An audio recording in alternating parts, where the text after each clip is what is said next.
오늘 본문 1절을 보면 여호와여 도우소서 경건한 자가 끊어지며 충실한 자들의 인생 중에 없어지나이다. 여러분 어떻게 보면 지금 이제 경건한 자가 끊어지고 충실한 자들이 인생 중에 없어지나이다. 하나님 앞에 충성한 사람이 인생 중에서 없어진다. 여러분 좀 뻥 아니겠어요? 여러분 이 성경을 보면 이 상당히 엄살이 많이 있습니다. 우리나라 말로 엄살인 것이죠. 근데 자세히 들여다보면 하나님 앞에 자신을 이제 위해서 기도할 때 지금 현재 상황이 이렇습니다. 이것을 더 과장되게 표현하는 걸 우리는 볼 수 있어요. 여러분 이처럼 우리는 우리 신앙생활을 엄살로 신앙생활을 하는 경우가 많이 있습니다. 그래서 엄살신앙, 오늘 말씀의 제목을 엄살신앙으로 붙여봤습니다. 여러분 우리가 살아가는데 늘 하나님 앞에 온전하지 못하고 엄살을 부리면서 하나님께서 사랑이십니까? 하나님께서 봐주실 거야. 하나님께서 눈 감아주실 거야. 우리는 늘 이 엄살이 과장돼서 또 엄살과 엄살이 겹쳐지면 이제 나중에는 어려운 일을 당할 그러한 때가 오는 것이죠. 우리가 열왕기상 19장 10절을 보면 이제 이 엘리야가 이 하나님 앞에 기도할 때 그런 기도를 합니다. 이스라엘 자손이 주의 언약을 버리고 주의 제단을 헐며 칼로 주의 선지자들을 죽였으며 오직 나만 남았거늘. 다 죽였다는 거야. 자기 혼자만 남았다고. 그게 바로 이 성경 뒤에 보면 들통이 나옵니다. 뒤에 본 게 앞에가 나와요. 앞에가. 이 18장 22절을 보면 엘리야가 백성에게 이르되 여호와의 선지자는 나만 홀로 남았으나 바알의 선지자는 450명이로다. 이제 450대 1, 또 이제 이세벨 선지자가 또 400명이 있으니까 850대 1이거든요. 그러면서 나 혼자만 남았다고 또 이렇게 엄살을 부리는 걸 볼 수 있습니다. 그런데 바로 뒤에 4절에 보면 이세벨이 여호와의 선지자들을 멸할 때 오바댜가 선지자 100명을 가지고 50명씩 불에 숨기고 떡과 물을 먹였더라. 100명이나 살아있는 거야. 하나님께 살려놨어. 100명이나 다 뒤로. 그런데 그냥 죽는 신임을 지금 엘리야도 다 하고 있는 거죠. 이거 지금 이러한 엄살은 괜찮은 거죠. 그렇게 나쁘게 보이지는 않죠. 열왕기상 17장 12절을 보면 사로가 가부에 대한 얘기가 나옵니다. 그래서 이 사로가 가부에게 이제 이 엘리야가 하는 소리가 뭐 조금이라도 있으면 나한테 가서 뭘 만들어 음식을 만들어 오라고 했더니 하는 소리가 나는 떡이 없고 다만 통에 가루 한 움큼과 병에 기름 조금 뿐입니다. 내가 나뭇가지 늘 주워다가 나와 내 아들을 위하여 음식을 만들어 먹고 그 후에는 죽으리라. 마지막 음식이 있다고 말하고, 여러분 이것은 사실입니다. 이제 마지막 것밖에 없는 거죠. 이건 먹으면 이제 자기 아들하고 자기는 이것이 마지막이어서 이제 음식이 끊어지기 때문에 죽는다고 표현하고 있습니다. 여러분 우리가 생각해 보면 이것도 엄살이다. 왜냐하면 하나님이 계시기 때문에 하나님의 손이 있는데 뭐가 두렵냐는 것이죠. 그 후로 이제 14절을 보면 이런 말이 나옵니다. 이스라엘의 하나님 여호와의 말씀이다. 여호와가 비를 치면 내리는 날까지 그 통에 가루가 떨어지지 아니하고 그 병에 기름이 없어지지 아니하리라 하셨느니라. 엘리야가 그렇게 말하는 것이죠. 여러분 실제 그런 일이 일어나는 거죠. 여러분 하나님 말씀은 지금도 선포되고 있습니다. 그런데 그 하나님 말씀을 믿는 자와 믿지 않는 자, 여기에 차이가 있다는 것이죠. 하나님 말씀을 그대로 믿는 자에게는 그대로 그 일이 일어납니다. 그런데 그걸 하나도 믿지 않고 그럴까 나하고는 상관없는 거 아니야? 이런 사람은 하나도 얻을 수가 없는 거죠. 여러분 이런 게 엄살 신앙이고 엄살만 부리고 살아가는 거예요. 늘 엄살만 부리고 살아니까 신앙이 자라지를 못하고 늘 어린아이와 같은 신앙으로 살 수밖에 없다는 것이죠. 이 엄살 신앙 첫 번째 4절 볼까요?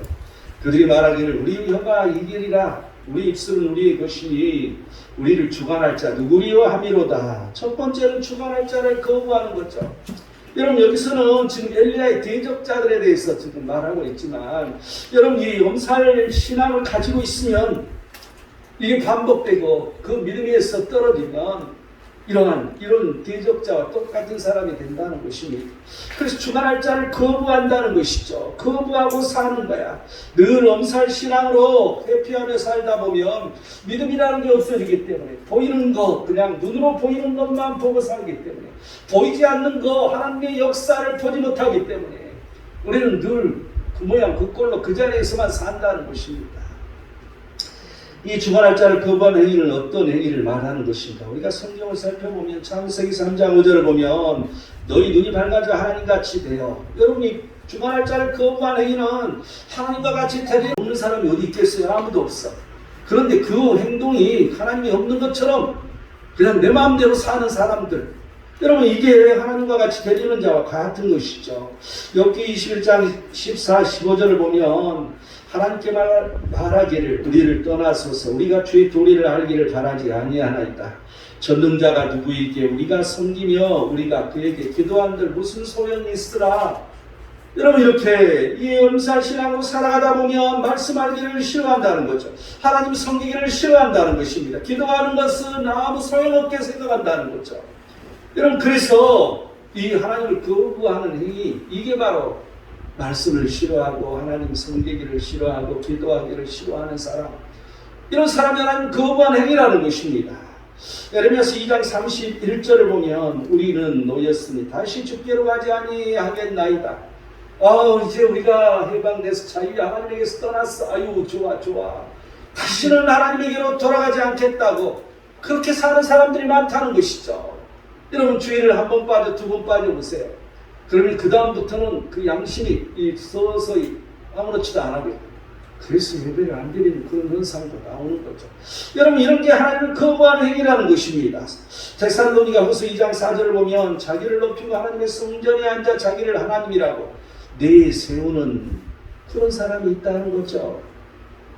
항상 자기를 높이려는 사람, 여러분 우리가 높인다는 게 늘 그 하나님 앞에서 나를 높인다 이 의미가 아니라 우리 세상 삶에 있어서 늘 자기가 퍼스트야, 늘 자기가 최고야, 늘 나보다 더 높은 사람이 없어.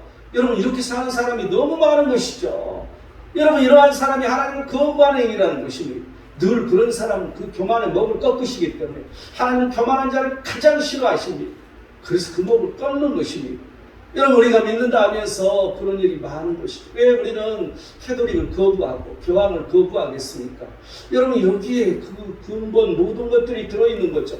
하나님 앞에서 어느 누구도 하나님이 될 수는 없습니다. 하나님의 권위를 함께 가질 수는 없는 것입니다.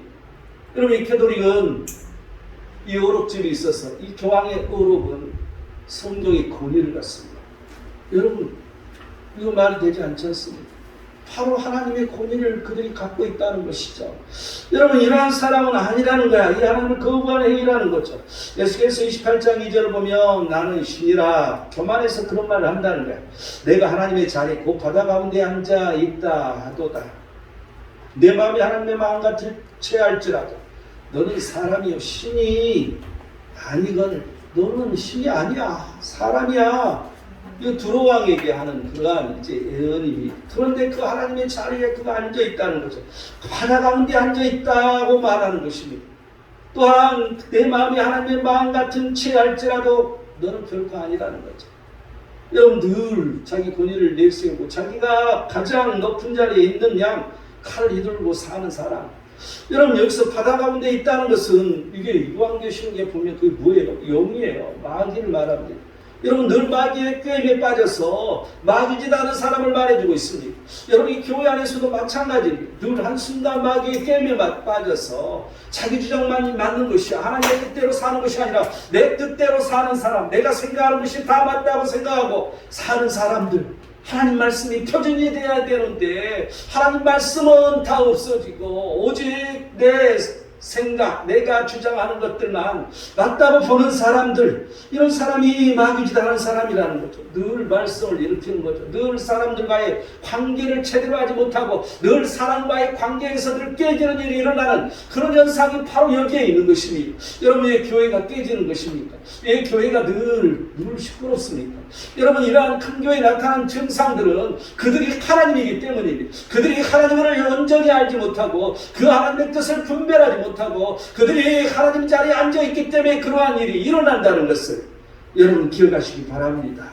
그렇다면 주관할 자를 거부한다는데 이 주관할 자를 오늘 본문의 말씀은 말을 말해주고 있어요. 입술을 말해주고 있어요. 이 주관할 자를 거부하는 말을 지금 여기서 우리가 생각해 보면 지금 오늘 본문은 그렇게 말하고 있잖아요. 2절을 볼까요?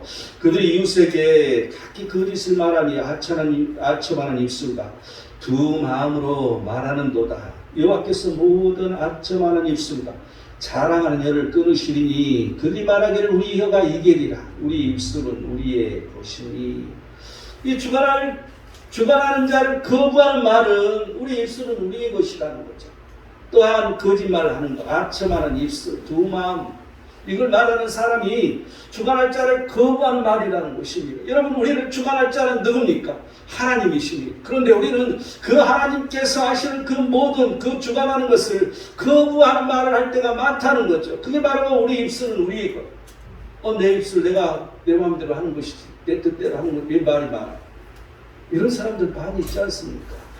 아니 내가 하고 싶은 얘기 못하고 살아. 요즘 시대는 하고 싶은 얘기 다 하고 사는 시대입니다.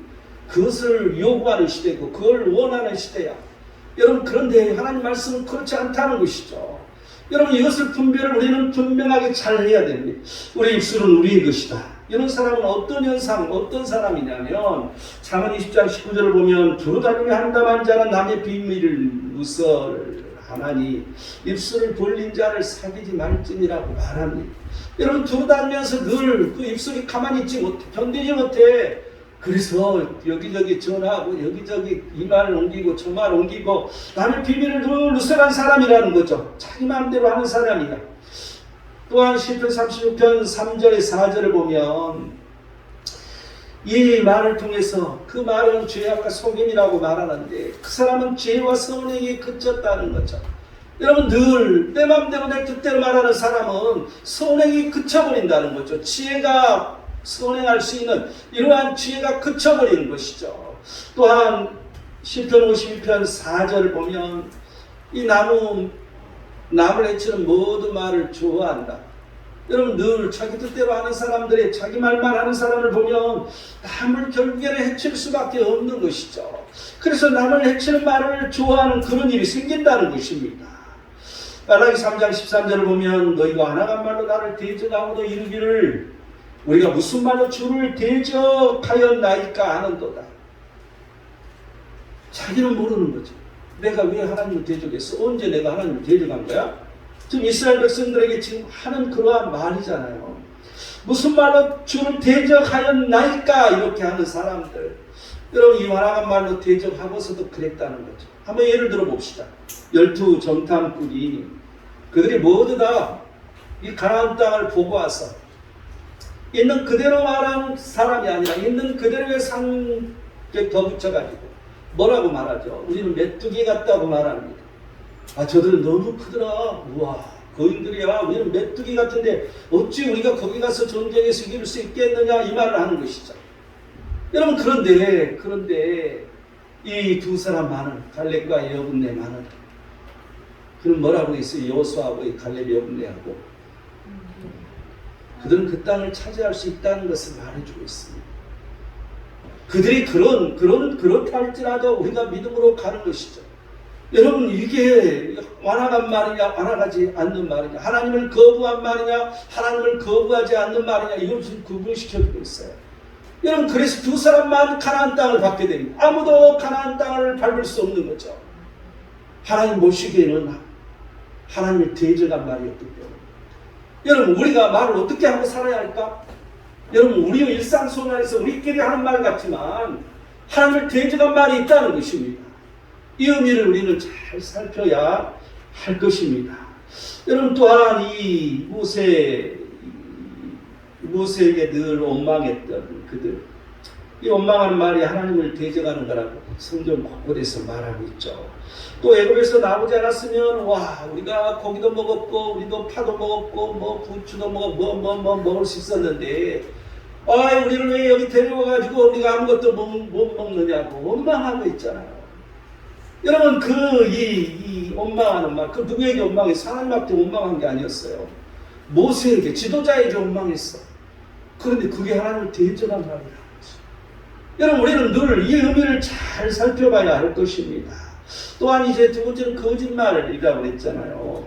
시편 62편 4절 보면 그의 높은 자리에서 떨어뜨리기만 꾀하고 거짓을 즐겨하니 입으로는 축복이요 속으로는 저주. 겉으로는 축복이라고 말하는 것 같으면서 속으로는 저주하는 이런 게 많다는 거죠. 여러분, 이러한 것은 이 세상의 논리에서, 세상 속에서 서로 정족끼리 하는 짓이잖아요. 세상 사람이 하는 짓이야. 그런데 우리 기독교인들은 그런 일이 없어야 되는 거죠. 그런데 놀랍게도 너무 많다는 사실입니다. 이런 일들이. 우리는 늘 이 거짓말이 무엇인 것인지, 우리는 속이는 말이 거짓말이라는 것을 우리는 알아야 할 것입니다. 에레미야서 9장 3절은 악에서 악으로 진행하며 또 나를 알지 못하느니라. 여러분, 진실하지 않아서 악으로 진행하고 하나님을 알지 못하는 사람, 하나님을 온전히 알지 못하기 때문에 말이 늘 엇박자가 나가는 거죠. 하나님과 관계없는 말만 늘 할 수밖에 없는 것이죠. 그건 늘 악으로 빠질 수밖에 없다는 것입니다. 또한 세 번째는 아첨하는 입술이라고 했잖아요. 왜 아첨하는 입술이 될 수밖에 없는 것입니다. 에레미야서 9장 8절을 보면 그들의 혀는 죽은 아살이라 거짓을 말하며 입으로는 그 이웃에게 평화를 말하나 마음으로는 해를 꾸미는 거다. 늘 해를 꾸미는 사람들, 겉으로는 늘 좋은 말만 하면서 그 속으로는 늘 해를 끼치기를 주장하는 그런 꾸미는 사람들이 있다는 거죠. 이런 말이 아첨하는 말이라는 것입니다. 유다서 1장 16절을 보면 그 입으로 자랑하는 말을 하면 이익을 위하여 아첨하는, 항상 자기 이익을 위해서 사는 사람들, 여러분, 이런 사람은 늘 아첨을 하게 되는 것입니다. 여러분, 이게 우리 사회생활도 마찬가지고요. 여러분, 이제 뭔가 어떠한 주위에 올라가면 늘 자기에게 잘하는 사람이 많이 있습니다. 그런데 그 사람들 말을 다 듣고 거기에 속아 넘어가면 망하는 것이죠. 그런 일이 굉장히 많아요. 여러분, 내가 이제 노예에서 설교를 이렇게 하니까 한 번도 나도 알지도 못하는 목사님들이 막 전화가 와. 그리고 막 나를 막 잘하신다고 막 칭찬을 막 하고, 거짓말 좀 적당히 하지. 사탄 발령을 막 하는 거야. 그럼 나는 그 사람이 누군지 모르잖아. 다른 목사님한테 물어봐야지. 그분은 어떤 분이에요? 그럼 뭐 그분은 어떻고 그 말을 들어보면 왜 저 사람이 나한테 전화를 했을까? 이유가 있는 것이죠. 그런데 늘 칭찬한 말, 좋은 말만 늘 하는 것이죠. 자기 이익을 위해서 뭔가를 내게 노리고 있는 거죠.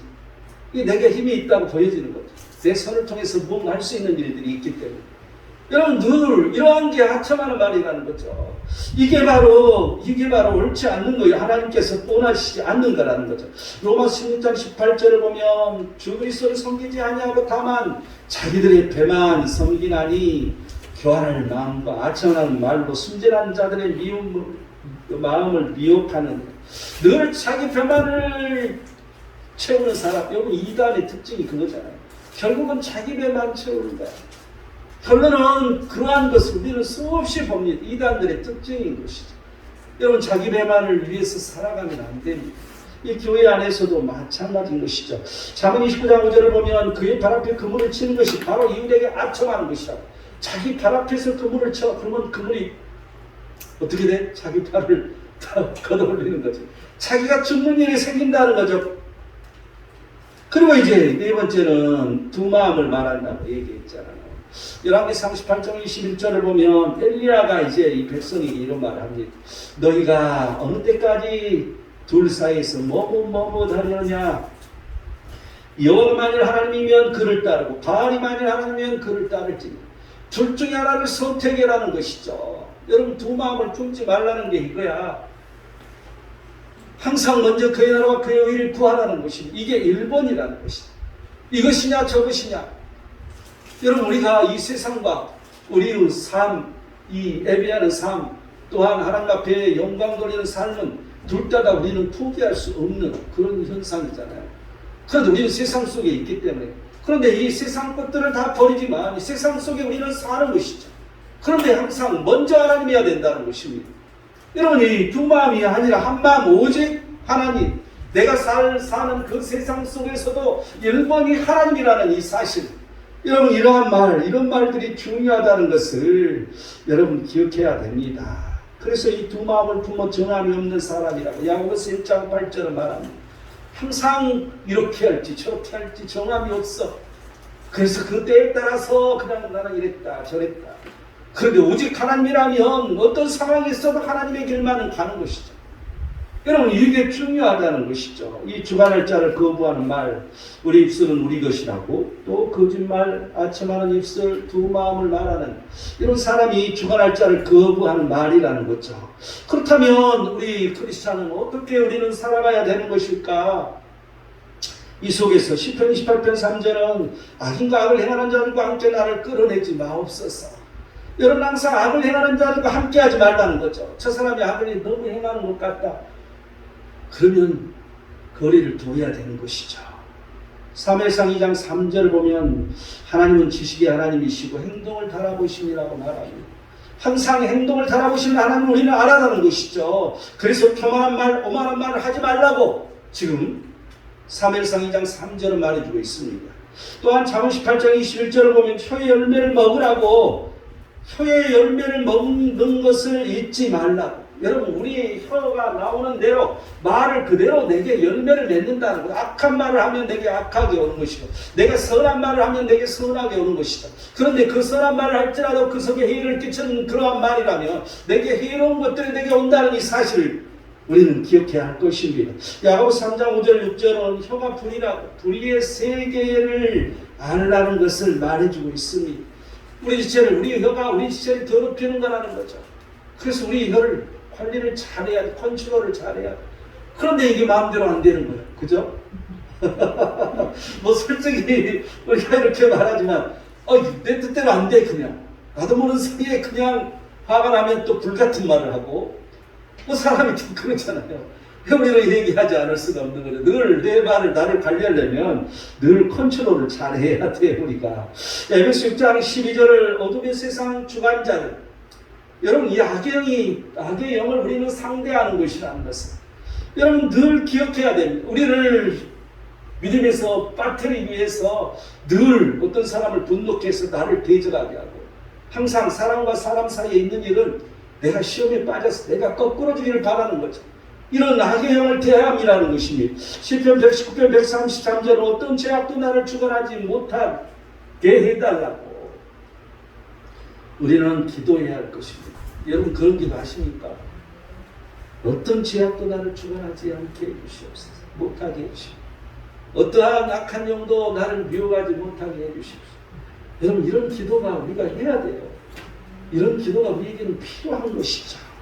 엄살 신앙 두 번째 5절을 볼까요? 여호와의 말씀에 가련한 자들의 놀림과 궁핍한 자들의 탄식으로 말미암아 내가 이제 일어나 그가 원하는 안전한 집에 두리라 하시도다. 두 번째는 눌림과 탄식을 거부하는 거죠. 여러분, 이 현실적으로 우리에게 눌리는 현상, 여러분 이게 많잖아요. 여러분 직장에서 상사가 있고, 그럼 눌린 것은 아니지만 늘 잔소리하고 뭐라 하잖아. 그럼 스트레스 받잖아. 그런데 요즘 사람은 그렇게 못 견디는 거죠. 적응할 줄 알아야 되니, 내 현실을 적응할 줄 알아야 돼. 내 현실을 내가 알아야 된다는 것이죠. 그런데 그런 것을 싫어한다는 것입니다. 또한 그러한 일이 있을 때 하나님 앞에 탄식하는 걸 싫어해. 신음소리를 내야 되잖아. 내가 진짜 힘들다면, 내가 정말 고통스럽다면 하나님 앞에 내가 신음소리를 낼 수 있어야 돼. 우리는 늘 그러한 일을 하나님 앞에 간구하고 기도하고 살아야 된다는 거죠. 그런데 그거하고는 아무 상관없이 늘 살아. 늘 거부하면서 나 싫어. 저런 사람이 싫어. 나 이런 환경이 싫어. 여러분, 그래서 자살한 사람이 많아지는 거고, 그래서 우울증에 빠질 수밖에 없는 겁니다. 여러분, 이것을 우리는 알아야 됩니다. 우리는 늘 내 뜻대로 안 되니까 내가 분노하고, 내 뜻대로 안 되니까 내가 못 견뎌 하는 것들, 여러분 그러한 일에 순응하면서 하나님 앞에 기도함으로 하나님의 힘으로 해결받을 수 있다는 이 사실을 여러분 알고 그 길을 가는 자에게는 그러한 일이 일어난다는 이 사실을 여러분 기억하시기 바랍니다. 이 탄식하는 자, 우리가 이 성경에 한번 찾아보면요, 출애굽기 2장 23절 24절을 보면 이제 이 요셉을 아는 애굽 왕이 죽어버리고 이제 그 사람을 모르는 왕이 이제 왕으로 세워졌어. 그래서 이스라엘 백성들이 종이 되는 거죠. 아주 고된 노동을 시키니까 그때 비로소 탄식하며 하나님 앞에 부르짖었다고 말합니다. 여러분, 그들이 430년 만에 돌아오는데 원래는 400년 만에 돌아오리라고 그랬어요. 탄식이 좀 늦어서 그렇지 않을까요? 30년. 나는 바로 그 생각이 나. 하나님 앞에 막 구했으면 그 예언대로 400년 만에 돌아와야 되는데 30년이 더 걸렸어. 모세가 순종을 좀 덜 해서 그럴까? 아니야. 백성들이 그 부르짖음이 없었지 않느냐. 나는 그런 생각이 늘 들어요. 그들의 고통소리를 들으시고 하나님이 아브라함과 이삭과 야곱에게 세운 그의 언약을 기억하사 하나님이 그 언약을 기억했다는 것이죠. 우리가 늘 부르짖을 때 하나님의 언약을, 하나님께서는 그 언약하신 걸 기억하십니다. 오직 예수 그리스도를 믿는 자들에게는 구원이 있다는 이 언약을 기억하게 되시는 거죠. 그래서 우리를 구원해 주시는 그 하나님이라는 것입니다. 우리는 그러한 이 어려움 속에 그걸 인정하고 기도해야 되는 이 현실을 우리는 기억해야 할 것입니다. 또한 역대하 33장 11절에 13절을 보면 그 당시에 아주 패권, 이 국가가 아시리아에서 아수르라고 나오죠. 그래서 그 아수르 왕의 군대 지휘관들이 이 유대 나라를 쳐들어오게 됩니다. 그래서 역사의 가장 유명한 히스기야 왕의 아들 므낫세가 왕이 되었을 때 그 므낫세가 쇠사슬로 결박되어서 바벨론으로 포로로 끌려갑니다. 여러분, 이 역사 속에서 왕이 포로로 끌려갔고 돌아오는 경우는 거의 없습니다. 그냥 거기서 죽임을 당하는 거죠. 그런데 그가 그때 비로소 하나님께 간구했다. 환난을 당하고 보니까 여호와께 간구하고 그의 조상들은 하나님 앞에 크게 겸손하여 기도하였다. 그때 비로소 겸손하여서 그런 돌이킨 거죠. 회개한 것이죠. 정말 악한 왕, 이 유대 역사 속에서 가장 악한 왕, 이 왕 때문에 그들은 망합니다. 하나님이 돌이키지 않으시겠다고까지 말하셨어. 망하게 하겠다고. 그랬는데 그가 회개하니까 하나님이 돌이키시는 하나님. 그래서 이 므낫세는 돌아와서 왕이 됐을 때 그제서야 여호와께 하나님이신 줄 알았다고 성경은 기록하고 있습니다. 여러분, 우리는 이렇게 탄식하는 이러한 기도를 하는 사람들이 되어야 된다는 것이죠.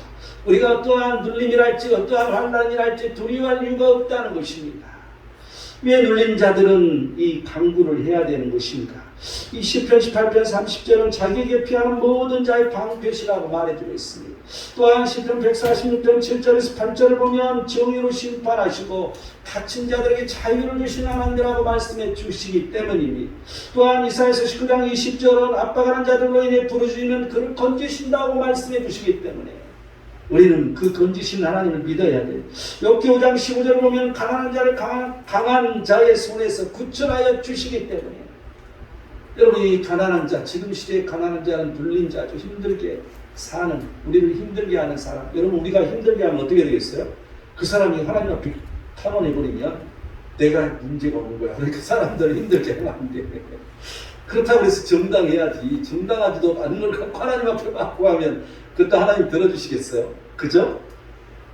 이 잠언 22장 23절을 보면 여호와께서 신원을 하여 주시고 또 그를 노려가는 자의 생명을 빼앗으리라. 그를 죽이시겠다는 거죠. 하나님께서 신원하시 하나님 앞에 신원할 때 또한 이 성도는 우리는 이러한 때 어떻게 살아야 되는 것인가? 잠언 14장 31절은 가난한 자를 학대하지 말고 궁핍한 자를 불쌍히 여기라. 여러분, 이 시대에 가난한 자가 어디 있어요? 하나님이 없는 자. 또한 이 시대에 가난한 자는 어떤 사람이에요? 소외된 자. 여러분, 이런 사람들을 우리를 핍박하면, 학대하면 우리한테 문제가 옵니다. 우리는 이걸 늘 알고 살아야 돼. 이 시대에 너무나도 사람을 왕따시키고 사람을 헐뜯고 사람을 끌어내리고 하는 경우가 많습니다. 여러분, 반드시 당하게 될 수밖에 없다는 것을 여러분 기억하시기 바랍니다. 잠언 22장 22절은 약하다고 탈취하고 공부한 자를 압제하지 말라. 그들이 약자라고 그들을 탈취하는 이러한 일이 지금 시대도 많지 않습니까? 여러분, 그런 짓을 하지 말라는 것이죠. 야고보서 5장 4절은 품꾼의 삭을 반드시 주우라는 거죠. 주지 않는 때 그 품꾼이 부르짖으면 그 소리가 들린다는 거죠. 하나님 앞에.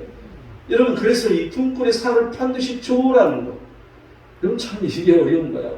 회사가 망했을 때 줄 돈도 없는데 주라고 그러면 그것도 힘든 것이죠. 이런 상황이 아니라 평소에 얘기하는 거야. 평소에 줄 수 있는데 안 준다는 거. 여러분, 이 미가서 7장 8절을 보면 엎드려질지라도 일어나라는 거죠. 하나님은 나의 빛이기 때문에 우리가 엎드려진 일이 있어도 반드시 일어나라는 거야. 빛이시기 때문에. 이 엄살신앙 세 번째 마지막 6절을 볼까요? 여호와의 말씀은 순결하며 흙도 아니여 7번 단련한 은같도다. 여호와 그들을 지키사 이 세대로부터 영원까지 보존하시리이다.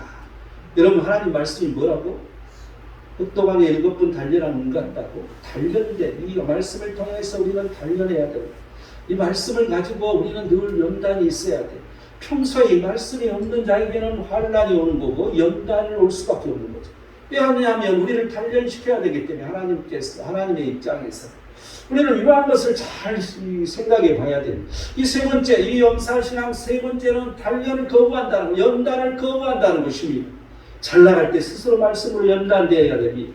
말씀과 더불어 우리는 늘 잘 나갈 때 말씀과 더불어 살아야 되는 거죠. 여러분, 무슨 일을 실패하고 다시 또한 그러한 일을 할 때 내가 바꿔지지 않고 내 신앙이 바꿔지지 않고 내가 하나님 말씀으로 바꿔지지 않고 그 일을 또 하면 100% 실패합니다. 여러분, 이거 잘 기억해야 됩니다. 왜 우리는 늘 넘어지고 또 넘어지고 우리 세상에서 하는 일마다 안 되는 것인가? 나는 안 바꿨기 때문에, 내가 말씀으로 바꿔지지 않았기 때문에, 내가 말씀 안에 거하지 못하고 있기 때문에, 내가 말씀으로 가까이 가지 못하고 있기 때문에, 내가 바꿔지고 그 일을 하면, 그리고 기도하면 하나님께서는 응답하셔서 내가 다시 일어설 수 있도록 만들어준다는 거죠. 포인트가 무엇이냐를 우리는 살펴봐야 됩니다. 어떤 포인트를 가지고 우리는 살아야 될 것인지를 우리는 늘 알아야 되는 거죠. 내가 항상 잘 나가고 있을 때, 여러분, 내가 지금 먹고 살고 지금 이렇게 하고 있는데 내가 잘 나간 것이 아니라고 여러분 감사해야 됩니다. 항상 불평을 갖고 있고 더 큰 것만 바라보면 내게 힘든 것이죠. 그런데 지금 있는 그 일들을 하나님 앞에 감사하고 조금씩 뭔가를 추구할 때 하나님은 그게 차츰차츰 이루어질 수 있도록 하나님 하신다는 거죠. 내가 중요하다는 거야. 내가 하나님 앞에 어떻게 있냐는 것이죠. 여러분, 이처럼 중요한 것은 없습니다. 그래서 디모데후서 4장 7절은 망령되고 허탄한 신화를 버리고 경건에 이르도록 내 자신을 연단하라고 말합니다. 경건에 이르도록. 경건이 뭐예요? 거룩이잖아요. 거룩이 뭐예요? 흠없는 거잖아요. 흠없는 게 뭐예요? 말씀으로 흠없는 걸 말하잖아요. 항상 말씀으로 나를 평소에 연단해라는 것입니다. 여러분, 왜 제자 훈련을 합니까? 왜 우리가 늘 말씀을 읽습니까? 우리가 늘 기도를 왜 하는 것입니까? 늘 우리는 예배를 왜 드리는 것입니까? 여러분, 우리를 단련시키는 방법입니다. 우리가 늘 이러한 일들을 통해서 연단되어 가는 것이죠. 말씀으로 연단될 때 내가 이 세상에서 어려운 일 없이 갈 수 있다는 것입니다. 여러분, 이 의미를 잘 살펴야 됩니다. 이 세상에 어떤 어려움이 왔을 때 쉽게 이길 수 있는 비결이 바로 그런 것이라는 거죠. 왜 나는 그냥 수요 예배, 금요 기도에, 새벽 기도에 모두 다 빠지지 않고 나오는 것일까? 저 사람은 그렇지 않고도 주일만 나오고도 복을 많이 받던데, 여러분, 분명하게 인생의 끝지점 가면 느낍니다. 다른 일. 여러분, 이 의미를 우리는 잘 알아야 할 것입니다. 하나님은 우리를 어떻게 단련하시는 것입니다. 하나님 우리를 어떻게 단련하실까요? 시편 66편 10절을 보면 우리를 단련하시기를 은을 단련한 같이 하셨습니다. 은을 단련한 것처럼, 여러분, 은을 단련을 어떻게 풀무불에 넣어서 순도 99.9%짜리를 뽑아냈잖아요. 풀무불에 넣어서 그런 일이 생겼어, 과거에. 또한 욥기 7장 18절 보면 아침마다 곤징하시고 순간마다 단련하시나이. 여러분, 아침마다 곤징하신다. 곤징이 뭐예요? 혼내는 거잖아요. 어떻게 그럴 일이 있을 수가 있어요? 내가 말씀을 묵상하니까. 그 말씀에 내가 징계를 받고 내가 경책을 받고 내가 바꿔지는 걸 말하는 거죠. 그래서 우리는 아침마다 늘 하루에 매일 성경을 우리가 읽고 그 말씀을 우리는 바라봐야 된다는 것입니다. 그래서 우리는 단련되어 간다는 것입니다. 시편 105편 19절은 여호와의 말씀이 응할 때까지 그의 말씀이 그를 단련하셨도다. 여러분, 하나님 말씀이 응할 때까지 그 말씀이 나를 단련한다는 거죠. 여러분, 이 말씀은 보면 볼수록 깊이 있게 깨닫고 또한 그 깊이를 깨달을 때 또 다른 것을 보게 되고, 여러분 성경을 한 번 읽을 때와 10번 읽을 때와 또다시 계속 반복해서 읽을 때 볼 때마다 다르게 보이는 것이죠. 여러분, 이러한 것들은 계속해서 나를 연단하고 있다는 사실입니다. 나를 깨우쳐서 나를 바꾸고 있다는 사실인 것이죠. 여러분, 이러한 일에 순응해야 된다는 것입니다. 여러분, 왜 예배 시간에 말씀을 우리가 제대로 들어야 할까? 여러분, 그 말씀 따라 내가 바꿔지도록 자꾸 연단해야 되는 거죠. 이게 바로 훈련인 것이죠. 그러지 않을 때는 나는 늘 그 자리에만 서 있다는 것이죠. 여러분, 이 의미를 잘 생각해야 됩니다. 잠언 27편 27장 21절은 칭찬으로 사람을 단련한다고 말합니다. 요즘 세상에는 힘듭니다. 이 목사 입장에서는 그렇게 잘한 사람을 칭찬해주고 싶습니다.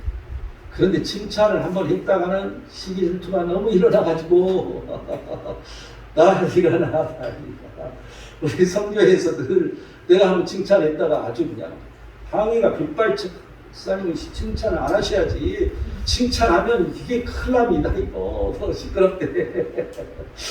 참 우스운 현상이에요. 그런데 하여튼 때로는 칭찬으로 단련할 필요가 있는 것이죠. 또한 이사야 48장 10절을 보면 너를 고난의 풀무불에서 택하였노라. 여러분, 그 고난의 풀무불에서 나를 택하신다는 것입니다. 내가 고난 속에 있을 때, 내가 힘들고 어렵고 고통 속에서 지금 허덕이고 있을 때 내가 어떻게 하냐에 따라서 그 하나님이 나를 부르시고 부르지 않느냐가 결정되는 것입니다. 우리는 탄식하는 소리를 늘 거부하지 아니하고 인정하고 그 하나님 앞에 나와 부르짖는 이런 게 있어야 된다는 걸 알 수 있습니다. 요한계시록 3장 18절은 내게서 불로 연단한 금을 사서 부유하게 하라. 여러분, 불로 연단한 금이 뭐예요? 지금 처음에 나왔잖아. 말씀이잖아, 말씀. 여러분, 우리는 항상 그 말씀을 사서 부유하게 하는 거야. 여러분, 사는 건 돈 주고 사는 거잖아요. 그런데 우리가 이 말씀을 돈 주고 삽니까? 그냥 포도주가 젖을 사라고. 오늘 이 말씀이 어디가 나왔지? 오늘 이사야서 55장 1절 언약기도 오늘 주고 있는 말씀이 나왔죠.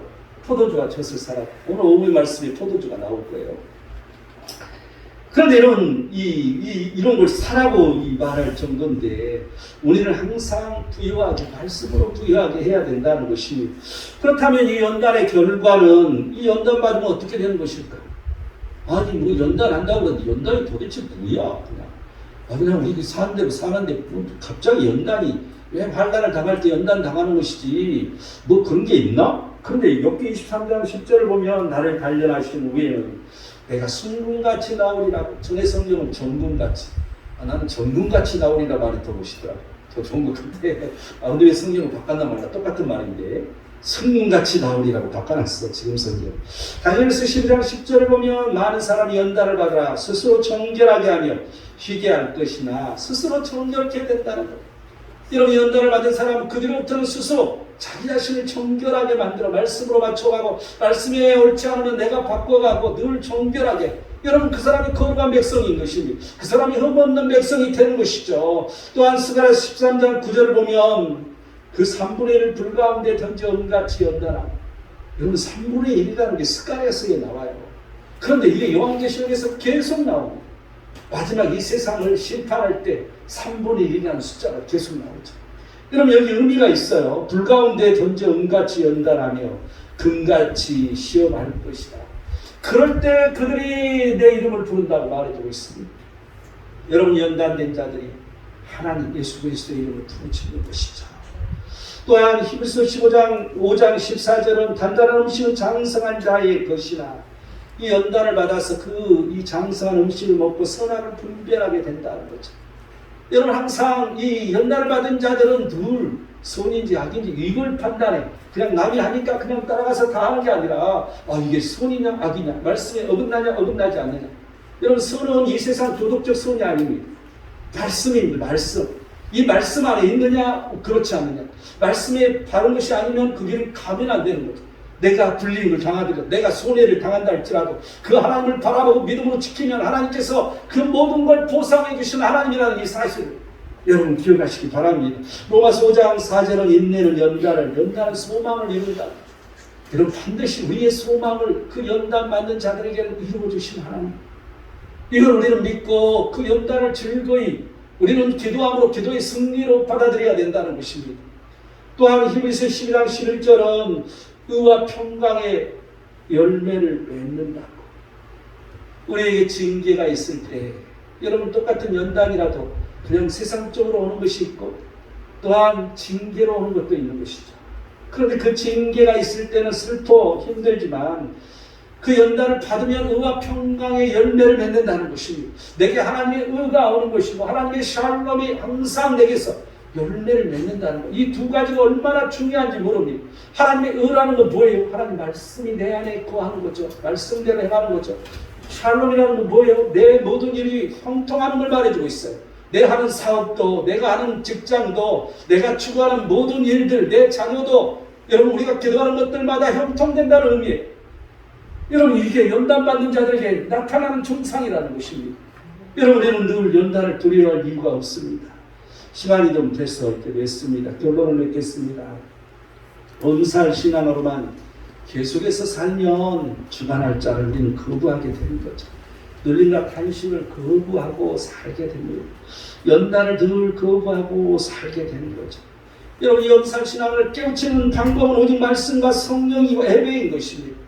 이 말씀이 하나님이 부르시는 그날까지 우리는 듣고 깨닫고 읽어야 된다는 이 사실, 그리고 말씀으로 기도하고 성령 안에서 기도하는 이런 이 말씀의 연단이 있어야 된다는 것입니다. 말씀과 연단으로 부단히 우리는 훈련되어져야 되는 것이죠. 우리는 늘 훈련되어져 가면 그래서 장성한 식물을 먹을 수 있는 우리 모든 자들이 되시기를 축원드립니다. 기도하겠습니다. 하나님은 오늘도 사랑이셔서 말씀하시니 우리에게 치료를 주시는 그 하나님이심을 믿습니다. 우리가 연단을 통해서 또한 하나님께서 우리의 탄식을 통해서 오직 그 하나님 앞에 나아감으로 말미암아 우리가 진정으로 믿음으로 승리하는 그러한 일들을 보게 하실 것을 믿습니다. 하나님 우리 모든 자들에게 허락하여 주시옵소서. 거룩하신 예수 그리스도의 이름으로 기도드립니다.